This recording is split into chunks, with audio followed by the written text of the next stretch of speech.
एक कदम ईश्वर की ओर।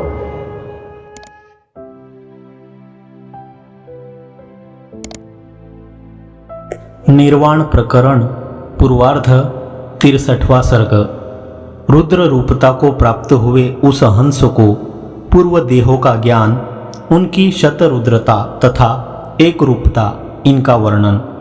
महाराज वशिष्ठ जी ने कहा, श्री राम जी, वह हंस पक्षी अनायास ही ब्रह्मदेव के आसनभूत कमलिनी के नाल में लीला प्राप्त करने से, यानी ब्रह्मदेव का वाहन रूप सामीप्य एवं मुक्ति रूप पद को प्राप्त करने से किसी एक समय ब्रह्मदेव के साथ रुद्रपुर में पहुंचा और वहां उसने भगवान रुद्र को देखा।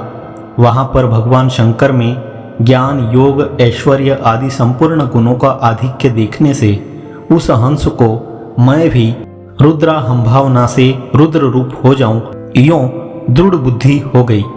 शंका हो कि जीवन मुक्त अतएव वासना शून्य उस हंस को रुद्रत्व की इच्छा ही कैसे होगी, और उस वासना के अभ्यास से देह त्याग के साथ पुनः उसका रुद्र शरीर धारण भी कैसे होगा।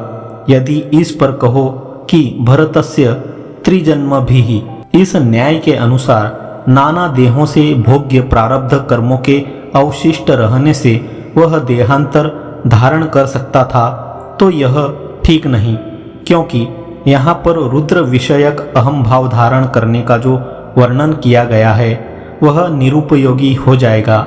इसी प्रकार भगवान रुद्र के ईश्वर होने के कारण रुद्र रूपता में कर्म फलत्व भी नहीं आ सकता। इस पर कहते हैं, उसकी वह इच्छित रुद्रता दर्पण में प्रतिबिंब की नाई प्रतिबिंब रूप ही थी।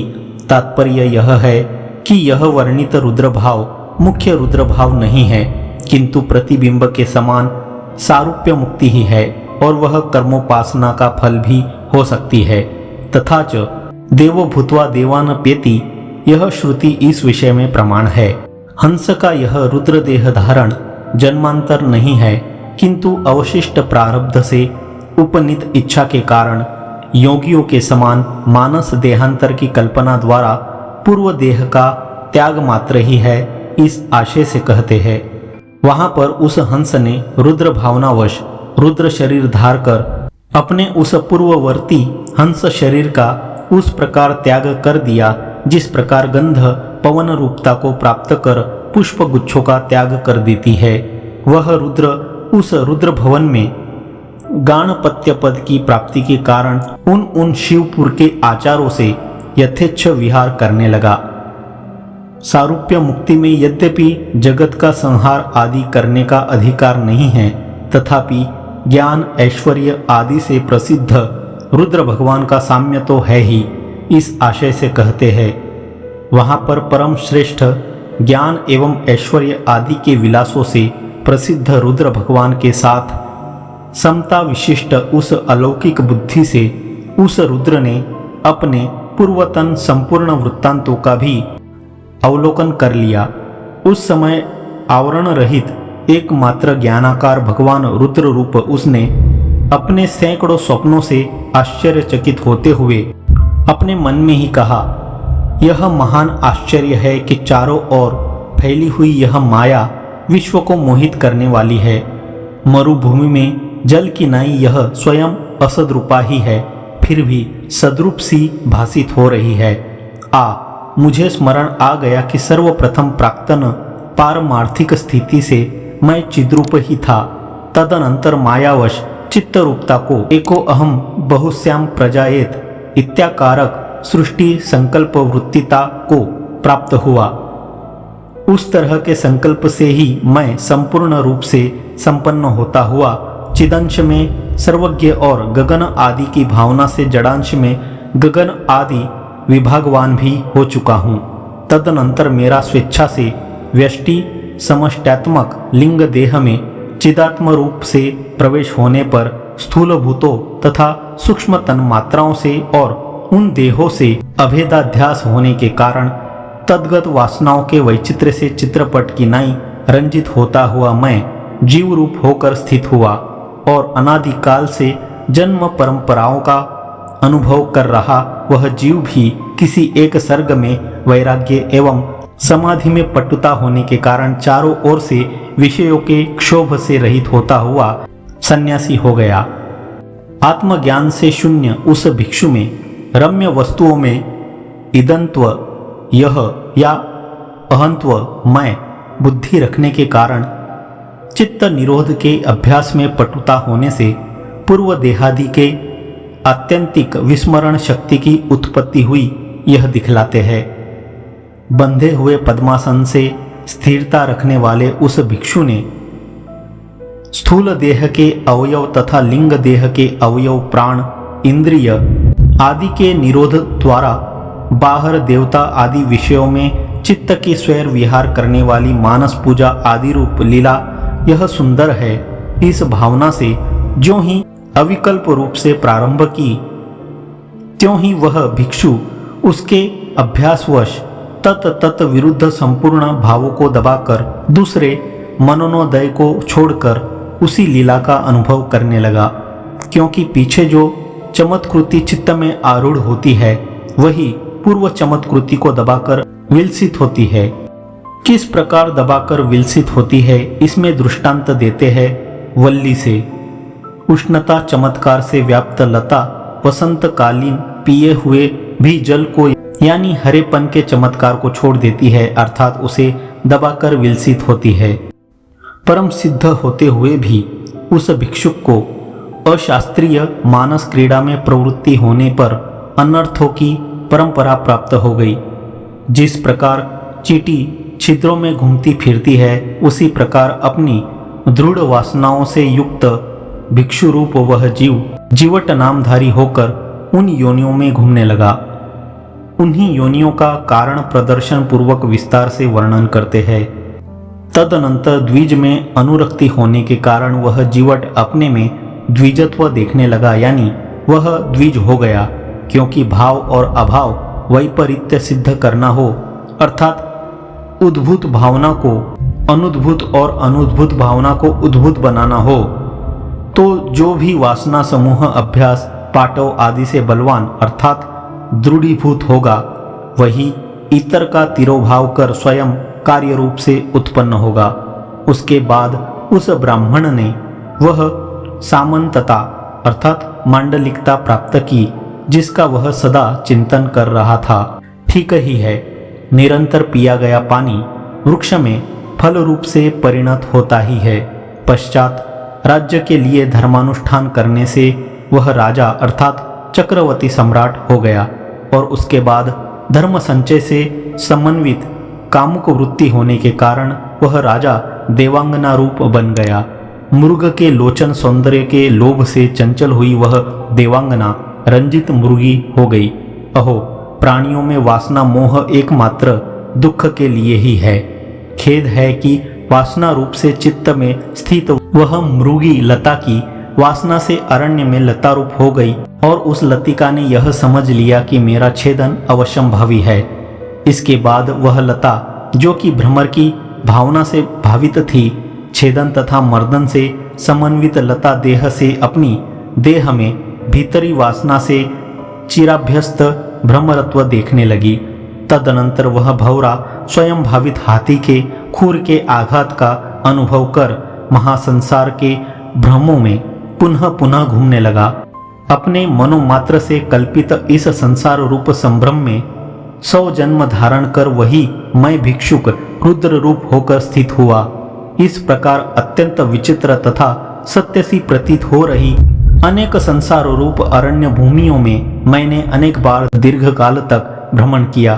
किसी सर्ग में मैं जीवट नामधारी हुआ, किसी में मैं विप्र अर्थात ब्राह्मण श्रेष्ठ हुआ, तो किसी सर्ग में पृथ्वीपति राजा भी हुआ, किसी सर्ग में पद्म वन में हंस होकर विंध्य के कच्छ में हाथी और हिरण हुआ। इस प्रकार देह रूप यंत्र में तथा मनोरूप यंत्र में मैं पूर्व वर्णित दशा को प्राप्त हुआ। आदि सर्ग से लेकर चिदेक रस परम पद से च्युत हुए मेरे आज तक इस संसार में हजारों वर्ष, सैकड़ों चतुर्युगी एवं अनंत दिन ऋतु आदि के चरित बीत गए और परम पद से पहले ही विचलित हुए अपनी पूर्व भिक्षु अवस्था में रूढ़ भी तत्व ज्ञान के योग्य श्रवण मनन आदि के अभ्यास रूप योग्यता क्रम का प्रमादवश उल्लंघन कर मैं पुनः पुनः जन्म परंपरा से ब्रह्मदेव का हंस बन गया, वही मैं प्राक्तन अभ्यास क्रम भगवान रुद्र का सानिध्य पाने से रुद्र रूप में तत्व ज्ञान रूप फल के साथ सफल हो गया। अतएव शास्त्रीय उपायों का अभ्यास ही सर्वश्रेष्ठ है, जो कि विरुद्ध अनेक जन्मों का व्यवधान होने पर भी पुनः आविर्भूत होकर परम पुरुषार्थ को सिद्ध ही कर देता है।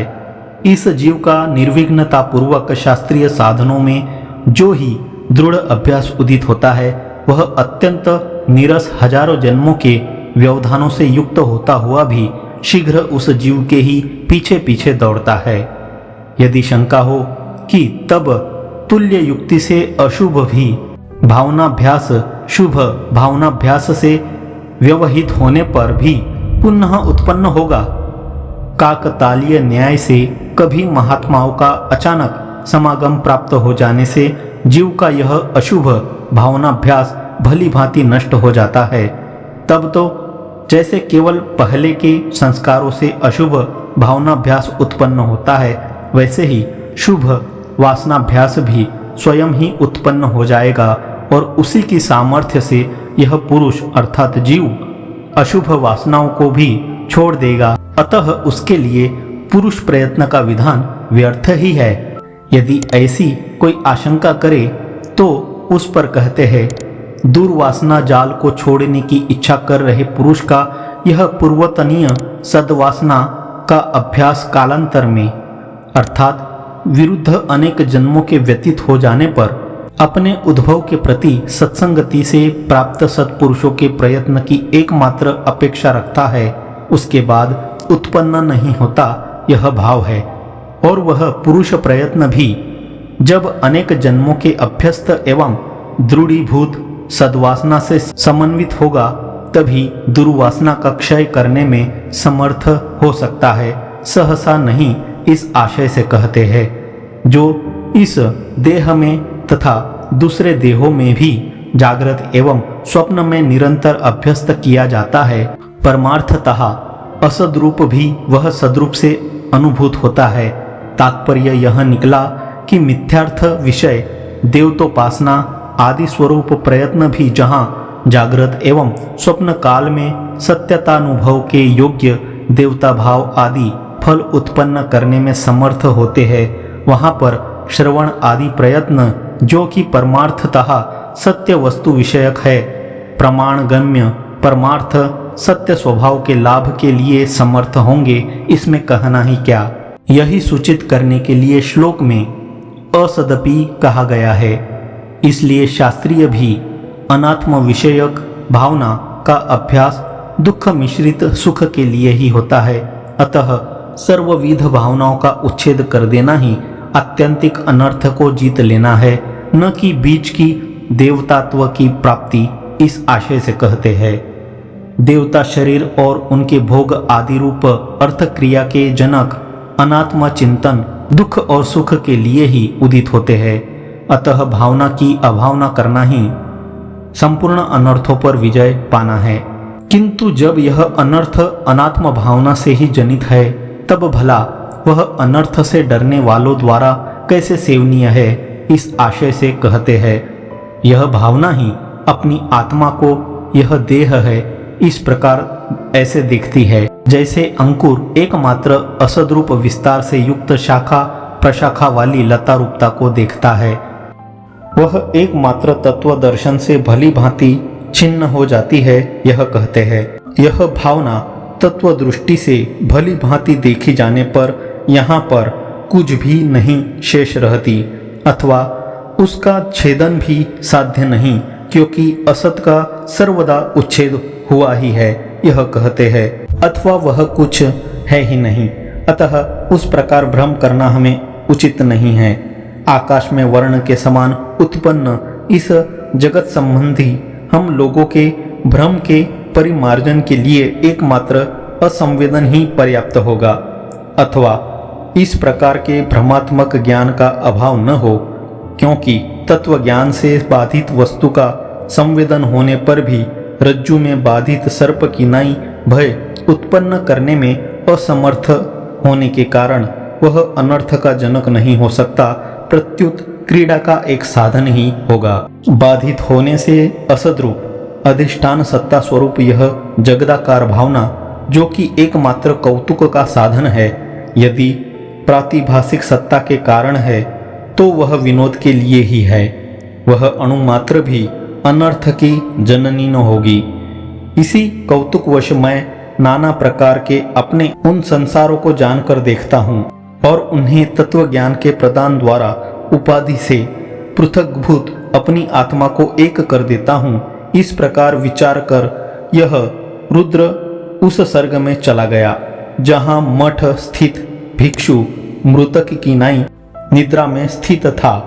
तदनंतर उस रुद्र ने उस जीवट नामधारी भिक्षु को जागृत कर स्वच्चितांश चित्त एवं अपने अंशभूत चिदाभास स्वरूप तत्वज्ञ जीव से संयुक्त किया और वह भिक्षु भी अपने भ्रम का स्मरण करने लगा। अपने आप को रुद्र रूप तथा जीवट आदि के शरीर रूप में भी देखकर तत्व ज्ञान होने के कारण आश्रय करने के अयोग्य भी वह भिक्षु अर्थात इतने थोड़े समय में चिरकाल के जन्मों के अनुभव रूप तथा स्वाप्निक रुद्र शरीर आदि की अनुवृत्ति रूप आश्चर्य के अवलोकन से आश्चर्यचकित हो गया। तदनंतर वह रुद्र और भिक्षु दोनों ही उठकर चिदाकाश के एक कोने में स्थित कहीं ब्रह्मांडांतर में चले गए। उस जीवट के संसार रूप ब्रह्मांडांतर में लीलोपाख्यान में वर्णित रीति से प्रवेश कर उसके भूलोक में जाकर वहां भी उस जीवट के स्थानभूत द्वीप को और उस मंडल को, उस मंडल के अंतर्गत देश को, उस पुर को और उस घर को तथा उस घर में स्थित हाथ में तलवार धारण किए हुए जीवट को उन दोनों ने देखा, जो कि शव की नाई सुस्त और नष्ट संज्ञ होकर पड़ा था। वहां पर स्थित लोगों के लिए स्वयं दर्शन के अयोग्य होने के कारण रुद्र एवं भिक्षु के शरीर के भाव को अर्थात जीवट बोधनाभिप्राय को तथा रुद्र के कोटि सूर्य के समान प्रभा के अंतरूप संपूर्ण अपने प्रभाव को अंतर्धान शक्ति से छिपाकर वे जीवट के संस्कृति प्रदेशों में पहुँचे और वहां उस जीवट को जगाकर शीघ्र ही उसे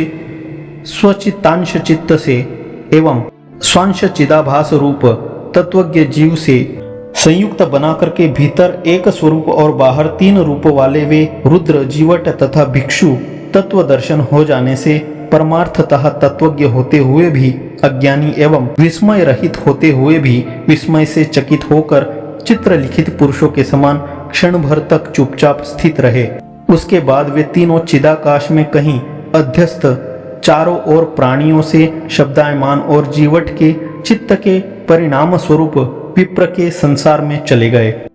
लीलोपाख्यान में वर्णित रीति से वे उस भूलोक में जाकर विप्र के स्थानभूत द्वीप में और उसके मंडल में मंडलांतर्गत देश एवं उस ग्राम में तथा वहां पर भी उस ब्राह्मण के घर पहुँचे।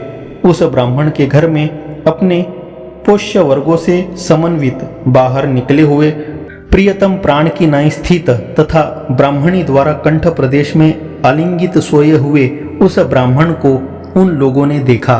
उसे जगाकर और स्वचितांश चित्त एवं स्वांश चिदाभास स्वरूप तत्वज्ञ जीव से शीघ्र संयुक्त कर वहां पर वे और बहुत से दूसरे भी परमार्थतः विस्मय रहित होते हुए भी आश्चर्यचकित होकर स्थित हुए। तदनंतर उन लोगों ने अर्थात रुद्र भिक्षु जीवट और ब्राह्मण ने चिदाकाश में शोभित चित्ताकार से विवृत्त चिति के परिणाम स्वरूप और ब्राह्मण तथा सर्वविध भोगों से रमणीय सामंत रूप राज संसार के लिए प्रस्थान किया। पश्चात वे सब उस सामंत के भूलोक को, उसके द्वीप को तथा उसके मंडल को पहुंच गए। वहां पर उन्होंने पलंग रूप कमल पर सोए हुए मद युक्त उस मंडलाधीश को देखा। वह सामंत सुवर्ण के समान देदीप्यमान देह वाला था।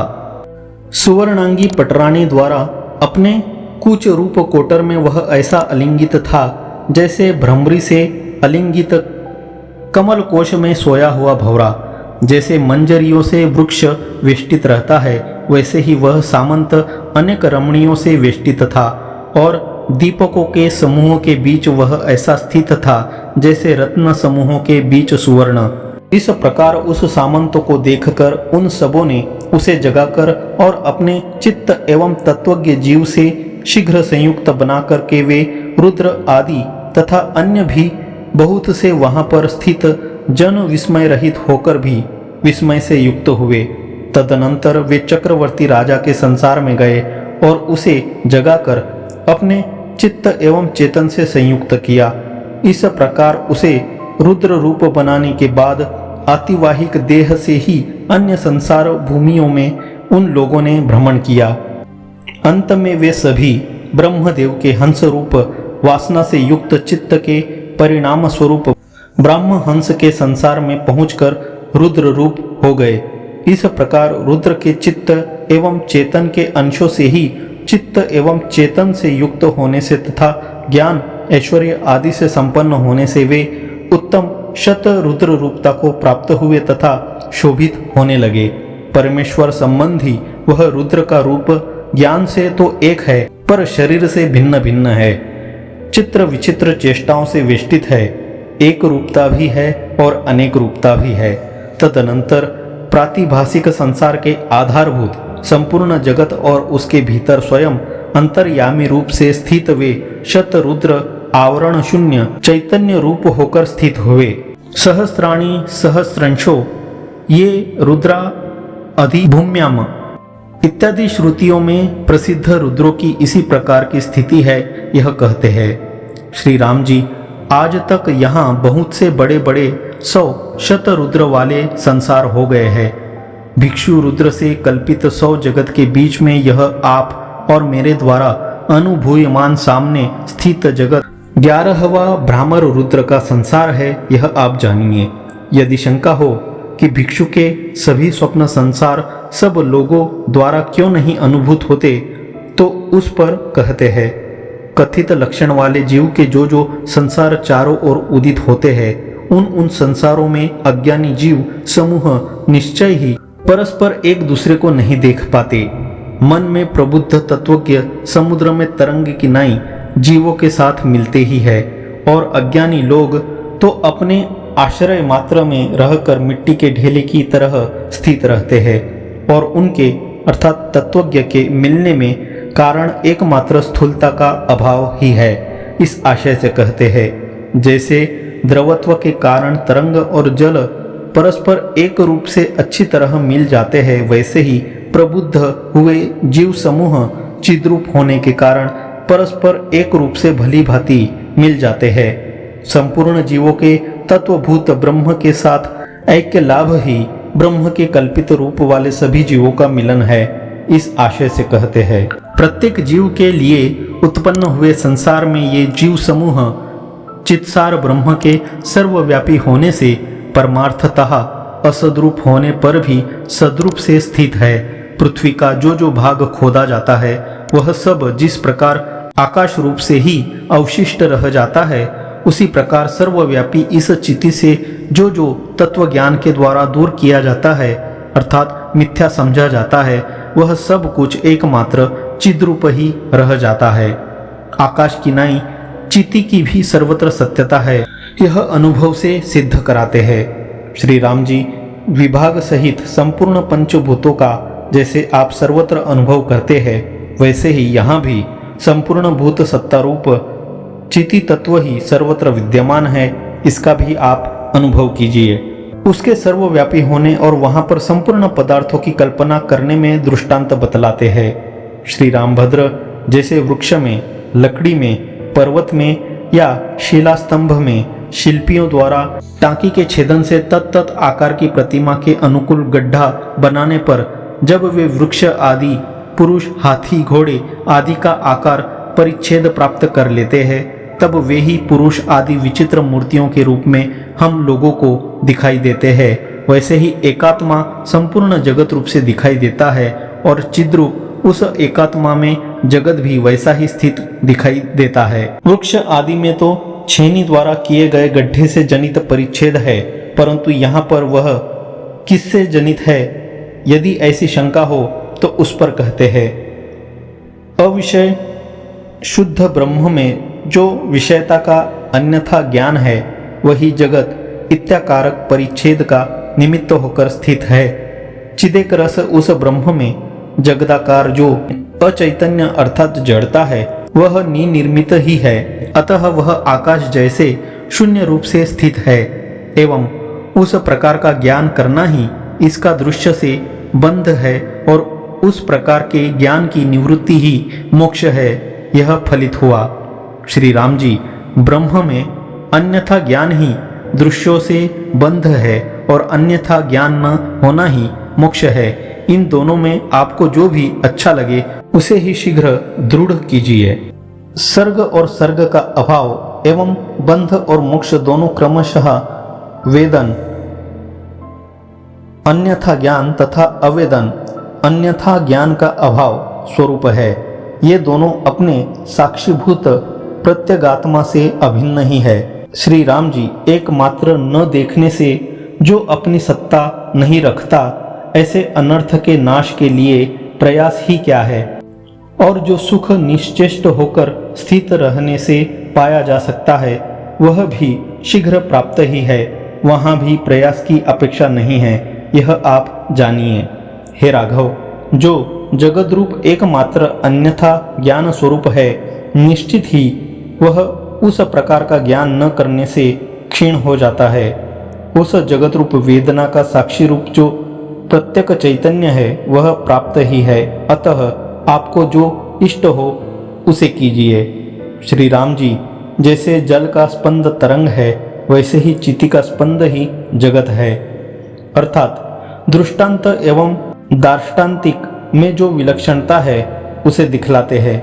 हे रघुनंदन, यहाँ पर दृष्टांत एवं दार्ष्टान्तिक में इतनी ही और विलक्षणता है कि देश और काल में स्वरूपों की स्थिति रहते ही जल में तरंग आदि रूपता देखी गई है, और यहाँ जगत रूप विवर्त के उपादान ब्रह्म में तो देश आदि पहले न रहते हुए बाद में आरोपित हुए ही कार्य रूप जगत कोटियों में देखे गए हैं। श्री राम जी, स्वप्रकाश आत्मरूप जो चैतन्य है वही अविद्या के आवरण से थोड़े प्रकाश सा संपन्न तीनों जगत स्वरूप अन्यथा प्रतिभासित होता है। चिद्रूप जो कि उसका पारमार्थिक स्वरूप है, ज्ञान ही है न कि जड़। भेद से क्लिष्ट इन तीनों जगत का आप अन्येन सौम्य शुंगेनापु मूल मन्विच्छ। हे सौम्य, अन्न रूप कार्य से जल रूप कारण खोज लो इत्यादि श्रुतियों में दर्शित उपायों से उपसंहार कर दीजिए। उस प्रकार उपसंहृत हुआ वह वाचारंभणम विकारो नामधेयम इस श्रुति द्वारा दर्शित रीति के अनुसार वाणी में ही स्थित होता है। वाणी जहाँ बिल्कुल शांत हो चुकी है ऐसा वह परम शिव ही परमात्मा है। श्री रामभद्र, आत्मचिति और संपूर्ण जगत ये दोनों शब्दतः और अर्थतः अभिन्न ही है, कभी भी इनमें द्वैत संभव नहीं है। उक्त स्वरूप आत्मा की अज्ञता दशा में ही द्वैत ज्ञान युक्त है, ज्ञान दशा में तो विचि और जल ये दोनों भिन्न है, यह उक्ति युक्त नहीं है। 63वां सर्ग समाप्त।